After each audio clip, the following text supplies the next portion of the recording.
l'idée de cet atlas cartographique, elle est née dans un processus de recherche plus long qui questionnait justement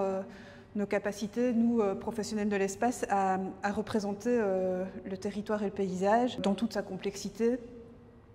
et notamment à travers l'outil cartographique.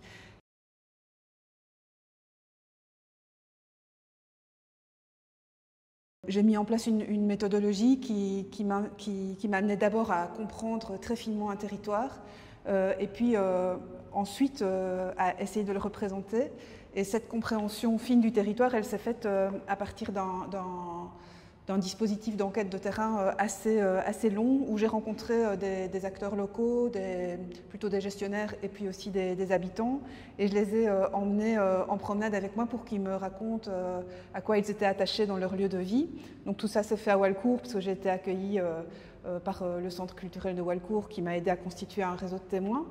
Et à partir de là, donc, cette enquête promenée a donné naissance à tout un matériel qu'on retrouve ici sur les tables. Alors il y a des dessins que j'ai refaits moi-même au fur et à mesure, qui sont aussi des illustrations de ce qu'on m'a raconté en marchant. Et puis il y a des dessins aussi qui ont été produits en cours de promenade, notamment par les enfants, pendant les ateliers qu'on a fait dans les écoles du coin.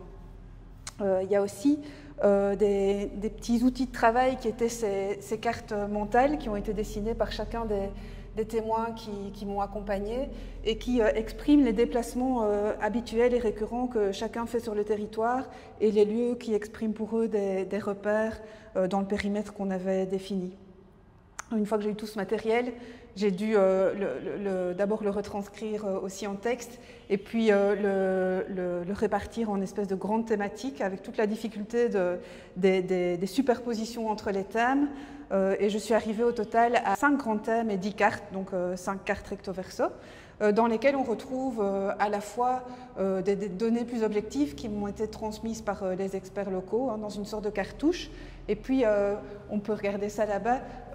une série d'abord de points de vue personnels sur le lieu,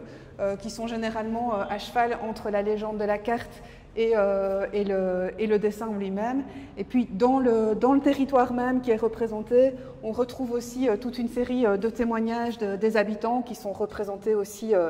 de dos dans le territoire et qui expriment en fait des positions sur la manière dont ils occupent le lieu. Et on découvre que ces positions en fait ne sont pas toujours toutes cohérentes et qu'il y a des débats qui émergent de ces points de vue,